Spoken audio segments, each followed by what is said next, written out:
Hey, thanks for joining me. So, today, Black Flag. This is Dan Fraga's book. Um, very recently, as of this recording, very recently, I reviewed Law and Order by Marat Michaels. I had what could gently be called a lot of strong opinions on this Law and Order book. Basically, just saying that it was just like one of the worst comics I've ever read. So I was kind of curious to check out Black Flag. As I understand it, Black Flag, it is like Law and Order as far as I understand it. Each one of these individual creators first like creator-owned book. I mean, I don't know that Marat had something that he owned that he created and got published before this. I don't think he did, and if he does, I don't know about it.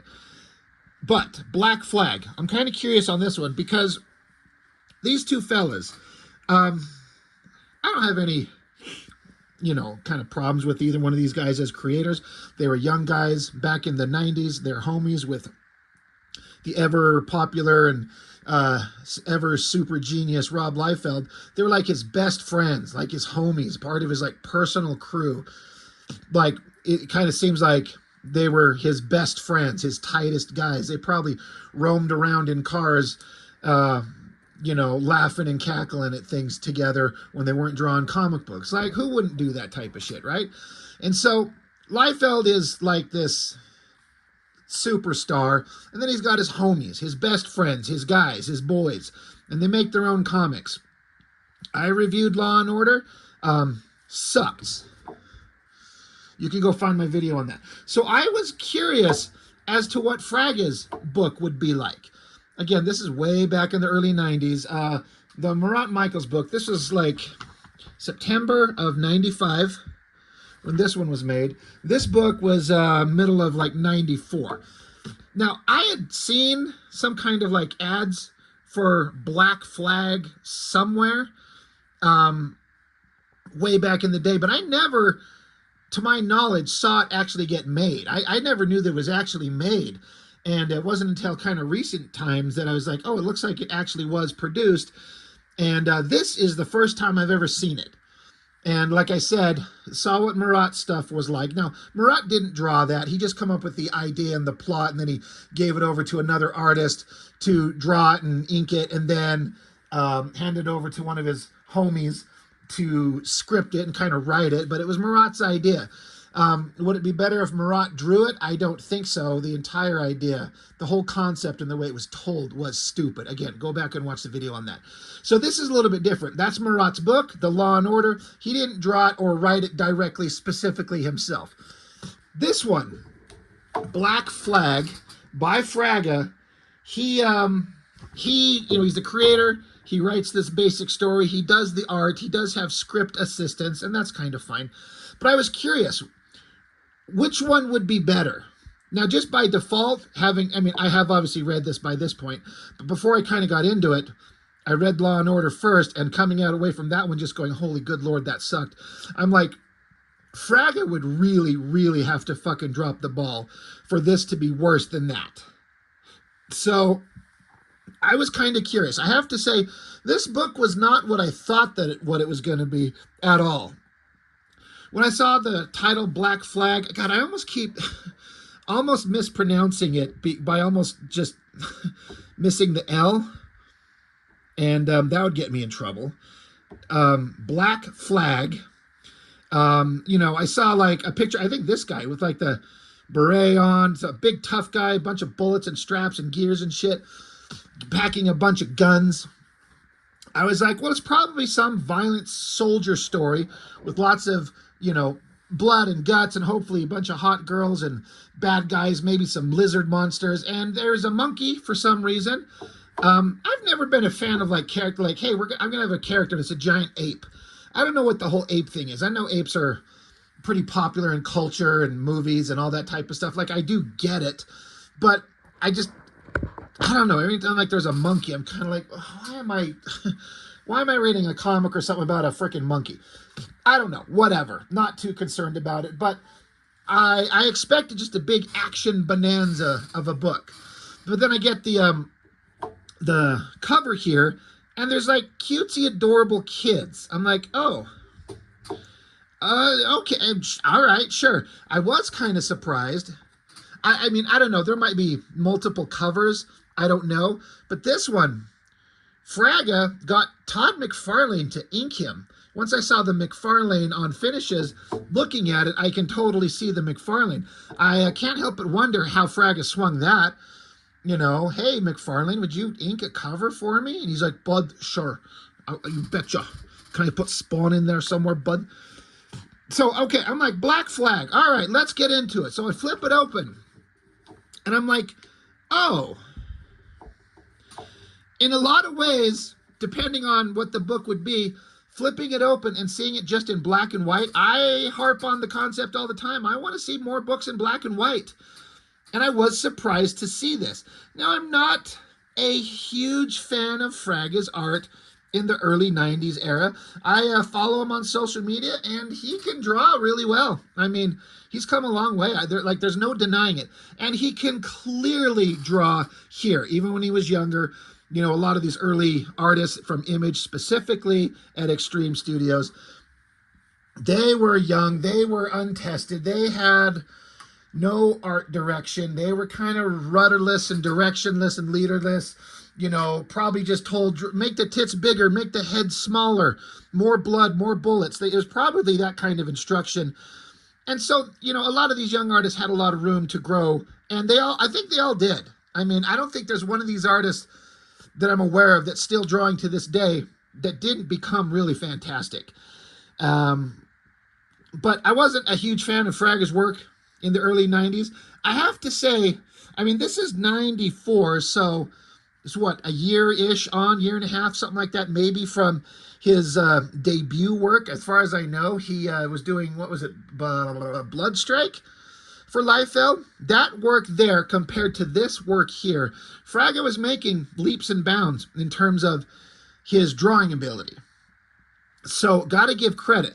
But yeah, this was not what I was expecting. I mean, again, starts out with a cute kid. There's a boy, there's a girl being chased by a bunch of monsters. It's in black and white. I'm like, for what I thought Black Flag was gonna be, this was not it. And it also has chapters 1, 2, and 3. So it's divided into 3 sections. Chapter 1 is dedicated to Arthur Adams and Dale Keown. Chapter 2 to Liefeld and McFarlane. Chapter 3 to Shirao, Biz, and Barry Windsor Smith. That's a collection of popular, awesome artists. So I like that he's throwing out, like, here's my first book. I want to shout out, I'm just kind of assuming his biggest influences. And that's a great group. So, kid, boy, running, screaming. He says, Bubble, come on, we got to get out of here. And the girl, presumably Bubble, she says, like, tell me something I don't know, Spot. I'm the one bringing up the rear, remember? So the characters' names are Bubble and Spot. Okay. Fraga always did seem, from what I could see once he got going especially, to like to draw really weird things. Like there's this weird Joker beetle, whatever, some weird creatures in the back, some demon monster. Like he's drawn weird creatures. He clearly has an affinity for that kind of thing. So that's awesome. Again, I like black and white. I've always wanted to see black and white stuff, but because I'm not a huge fan of Fraga's work, it's fine, but it's kind of not that like unknown jewel that I would kind of hope it would be, but it's still kind of neat. I wonder why it's black and white. It does say here in the inside that this is a preview edition. So, but it also says it's just issue 1. So what is issue 1? What is preview edition? Does preview edition mean black and white? Was there a version of this in color? Why? Who knows? It's just what I got. But yeah, the kid and the girl, they're being chased by a giant monster, and he's like, he's chasing the kids. He's like, I wouldn't count on doing that for much longer, little morsel. You shan't leave this domain alive. So big monster's chasing the kids. He's saying kind of, evil shit. He says, while the precise meaning behind your crude terminology eludes me, because the kid calls him a wuss. He's like, the meaning behind your crude terminology eludes me. Your tone speaks all too clearly. So I'm like, that's kind of funny. You know, like he's like, I don't understand what you're saying, but because I don't know what it means, I'm going to take it as offense. And so then the demon monster says, such a pity your braggadocio, if I'm saying that right, is not buttressed by actions of equal conviction. So throwing in some big words and phrases, I like it. I guess the demon monster just kind of suddenly he's chasing him, then suddenly he's in front of him. I kind of like the idea of demon monster. He's got his tail wrapped around his body there. That's kind of an interesting idea. So kids are trapped. They're like, okay, what the hell are we going to do? Big monster's like, your grasp of the obvious is most impressive, young one. Now let's test your common sense. Give me the tapestry. So kid pulls out a gun. He's like, no way, man, you'll have to kill me first. And the girl's like, yeah, I think that's what he had in mind anyway. And the girl's thinking to herself, like, boy is not listening to her. So she's going to have to get them out of this mess because boy is stupid and boy needs girl help because boy is too stupid. So girl's going to save the day. So she swings around this whatever the fuck it is. And I kind of had to like, I'm like, wait, what's going on? I like this overhead shot looking down at her. I guess she's supposed to be pointing and misdirecting people. She says, it's a foozle buzzard. I'm like, what the fuck is a foozle buzzard? But she throws this thing up to the pipes up above, and he's like, oh, wait, you're giving us a way out of here. So they run, I guess. That feels like I feel like an Arthur Adams influence right here. That face feels very Arthur Adams inspired. But they were trapped between demon monster in front of them and other creatures behind them. So she wraps this Spider-Man web line. It literally is the Spider-Man noodle webbing that McFarlane does to the pipes above them. And then they're just, I mean, where did the monsters go? Did they swing above them somehow? It's not clear. It kind of tells you, but it's not clear. And then suddenly there's a big fire pit and a bridge that they're zipping across, and the monsters are all back there. So this is the part in the comic where I stopped and I was like, wait, what? How did they? Whatever. Demon monster's coming after them. Kid lands on the other side of the bridge. He's smiling. He's cocky. He's sure of himself. And then a whole bunch of more creatures show up on other side of the bridge. And again, Fragas going in on all kinds of weird designs and silly stuff. There's a silly looking kind of Captain America version thing here. I don't know what this brainy nerd head on this giant body is supposed to be. There's a giant ape. Demon monster's pissed off. Guy shoots laser blast from his staff. And the kids freak out. The bridge that they're sitting on, because again, they're on a bridge. Bad guys on one side, bad guys on the other side, and they're trapped on a bridge over flames. Laser shoots, bridge blows up. They fall, at least the boy does. I don't know where the girl's at because she's right there. Boy is falling, screams for the girl, and then a little kind of bright flash of like him, falling into liquid lava or something. And then suddenly, boy wakes up, and I guess boy is just asleep in his bed. That was all a dream. So I'm like, okay, that's what we're doing. It's childlike adventure, like dreaming, imagining, fantasizing about being in a crazy adventure kind of thing. He gets on a walkie-talkie and he talks to the girl. He's like, Bubble, you're alive. And she's like, of course I would. Why wouldn't I be? And the boy's like, well, I just had the craziest dream. You were in it too. Hey, were you calling me to say that your dad's almost done cooking dinner? And she's like, well, yeah. And he's like, awesome. I'll be over in a second. I'll tell you the whole thing live in person. And then I guess he's in a treehouse. And then there's a silhouette of a home here. So I guess he's friends with this girl and he had this crazy adventurous dream.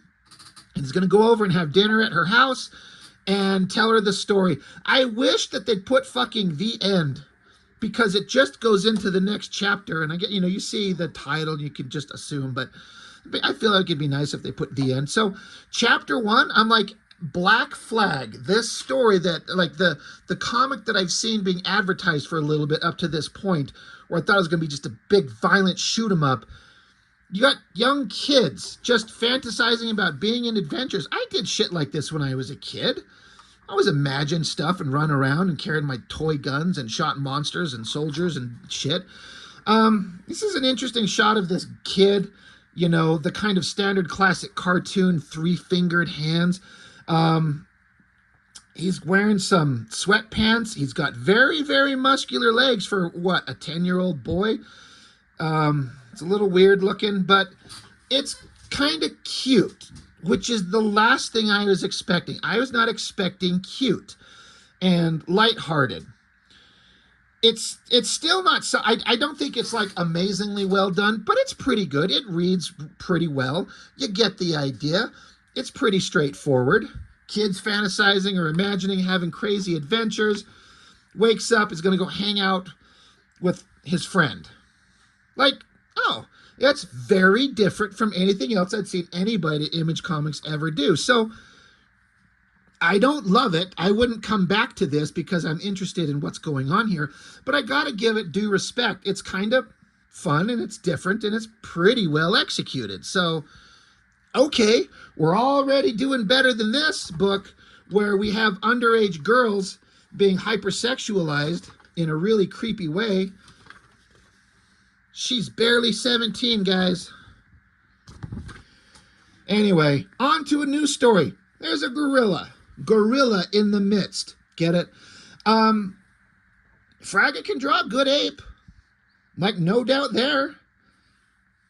So there's text back and forth about this ape and how long they've had it and what they're doing with it and science experiments they're doing on it. This shot of him kind of strung up. It's kind of interesting. Science-y guys down here talking back and forth. Fraga will have these moments where he really gets into the details on things. And he was just going to town on the tech down here. So that's kind of fun. This, like, military soldier, kind of making him a fat guy. Like, giving him some distinctive visual look here. Kind of a fat guy, kind of a stupid little goatee, his round glasses. Putting some details on his, like, military outfit. Like, you know, he's going out of his way to make him kind of distinct looking. He's not just a tough, strong, muscular male figure. So, kind of fun. And they want to have the monkey trained up for combat training. We're going to train up this thing.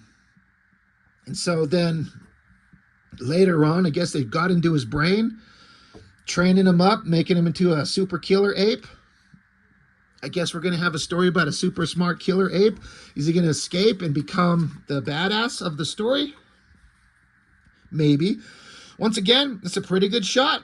It's a pretty good drawing. Like, I've drawn a monkey like once, and I kind of get it. Like, animals are fun to draw, but boy, you really gotta draw them over and over and reference them to understand how to draw them just from your mind. Otherwise, you're referencing everything all the time. So credit to him. It looks pretty good. They fire up the monkey. I guess he breaks free. He's gonna get out. Free the beast. Oh, big double page spread. We got to flip it over.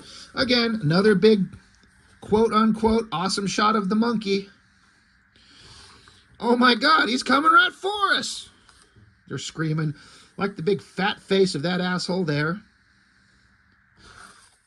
Again, it's kind of fine. Monkey jumps over people, goes up into the ceiling, gets away, finds a Jeep and drives the Jeep away. Science operated, you know, like science nightmare monkey steals Jeep. Film at 11. Sure, okay. Sure. Kind of fun. Here's the shit that I thought this book was going to be all about. Giant soldier guy. This shot is a little confusing. It took me a second to look at it to go, what is going on down here? Oh, okay. So whoever this soldier guy is, this is like the world's tiniest, like, I guess I was thinking it was kind of like a shotgun because it looks like it's got a slide underneath the bottom of it to rack it. And the way the kind of the design of the gun is, it looks like a shortened shotgun. I mean, I've fired a 12 gauge shotgun before, and that's kind of what it looks like. So, but it's the world's tiniest little shotgun, and putting a shotgun to the back of this man's head in the little tiny bloody hole. I mean, a shotgun would blow this guy's head off.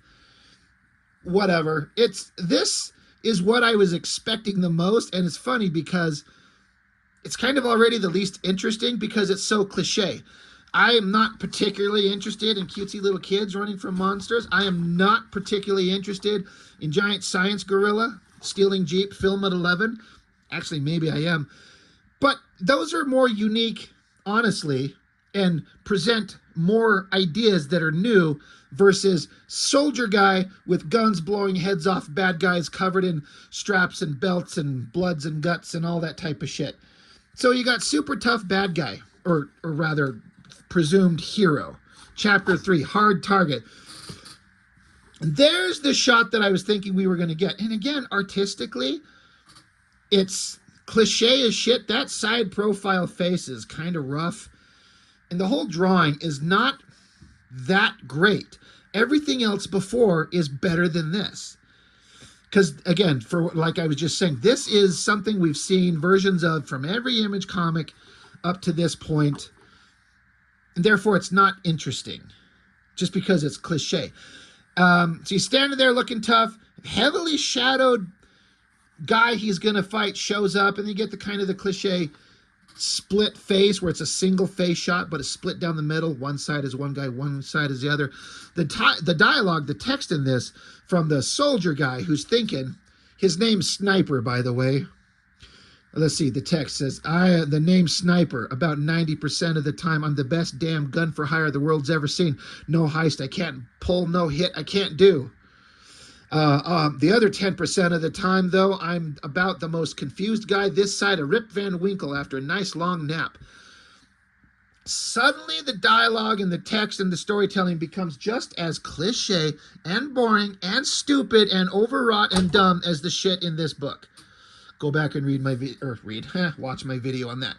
But I was kind of interested. The text here says, looking at him, this soldier, Sniper, talking about bad guy who shows up, says, looking at him, I somehow get the impression that I'm staring into a twisted and distorted reflection of myself. And I'm like, are they supposed to be the same guy, maybe? Because they look exactly the fucking same in terms of facial structure. I don't know. Presumed hero, presumed villain. Their enemies. This split face shot is actually pretty well done. Like the facial structure, the eyes, the nose, the folds in the skin and everything. The gritted teeth thing is, we've seen that either the gritted teeth or the screamy mouth.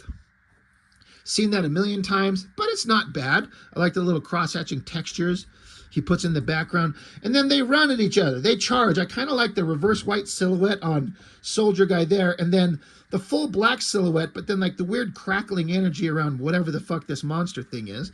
That's kind of fun. Then you get giant double page spread of whatever the fuck monster is. He's naked, he's hairy, and he's missing his entire midsection of his body. Like this is his ass cheek.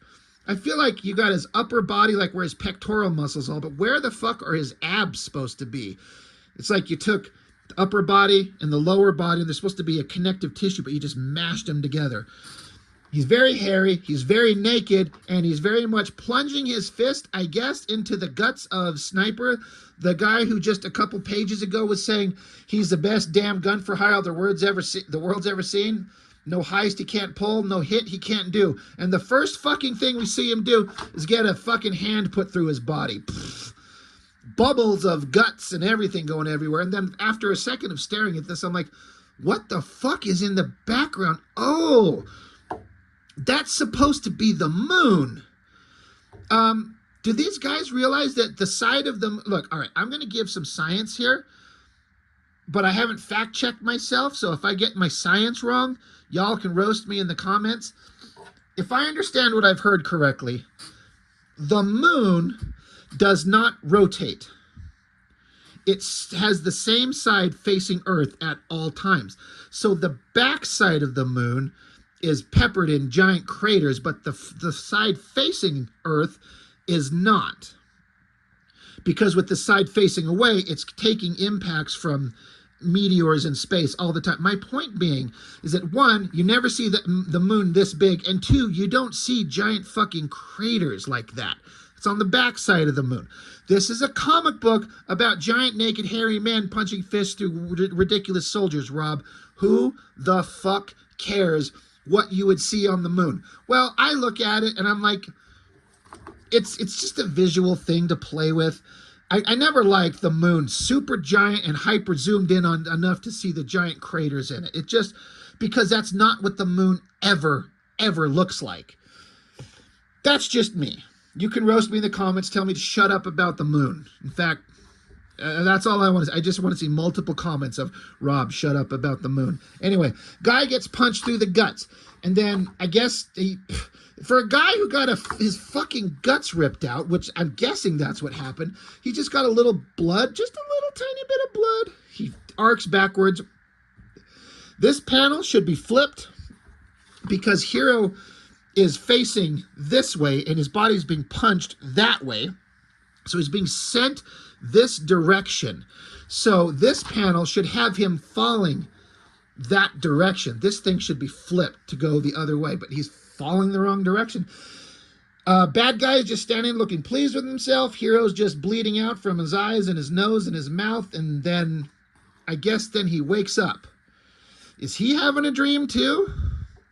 A hot girl and other guy, and I guess these are backgrounds of a ceiling, I guess. So they chit-chat back and forth. And, you know, if I don't get answers, I'm going to explode. I'm having these dreams. To be continued in Black Flag. Right there. To be continued in Black Flag #1. What? I thought I was reading Black Flag #1. Look, it says Black Flag #1. But the story will be continued in Black Flag #1. This is a paradox. It's all cyclical. Whatever has come before will happen again. All this has happened before and will happen again. Finally, we get to the shit that I'm actually interested in. Sketches, rough ideas, artists working out themes and ideas and concepts on paper. I love all the various potential concepts for covers in here. These little drawings of characters. This stuff is fun. And it kind of shows like the quicker, more dashed off, sketchy figures, I'm sorry, look 1,000 times more interesting than any drawing in this book previous to that. There's just kind of a raw energy. Sometimes I'm like, just draw like this. Keep it fast and quick. I don't know. There's something to it. Working out ideas. I like this shot. I mean, the muscular structure on the big ape here, that's really solid. He's a really thick character, getting the proportions of keeping him big but thick, not skinny and not like a huge bodybuilder with a small tapered waist. He's like a thick creature, and the muscular anatomy is pretty solid. And then some ideas of characters up here, like this guy says, like, look at that funny design of the guy here. Says his name is Bernie Castorall, codename Base. Height, 10 feet? I think 10 feet. Is it feet? A single notch? I don't know if that's going to focus in there enough. It's got double notches. Isn't that 10 inches? Height, 10 inches. Weight, 2,000 pounds. So he weighs a ton. He weighs a metric ton. And then the description of this character. He's a major fat ass who can smack his gooner and his belt amps it to deadly sound. You don't want to hear him fart. He's 12. That shit made me laugh. Legitimately funny. So now he says he smacks his gooner. I mean, does that mean what I think it means? And the belt amplifies it through the speakers. So he beats off and then it amplifies the sound. That's different. And I like how it says all that shit. It amplifies it to deadly sound. You don't want to hear him fart. He's 12. That shit's funny. This other one up here, it's a little bit harder to read because it's small. Name Dexter Snipes. I think is that the main soldier of the book? Codename Hog. Height 6 inches 4 feet. Hold on. Hold on.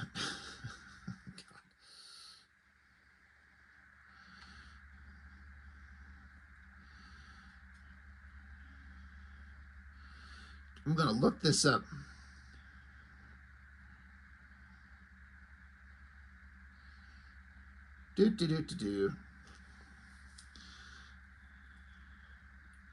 Yeah, okay.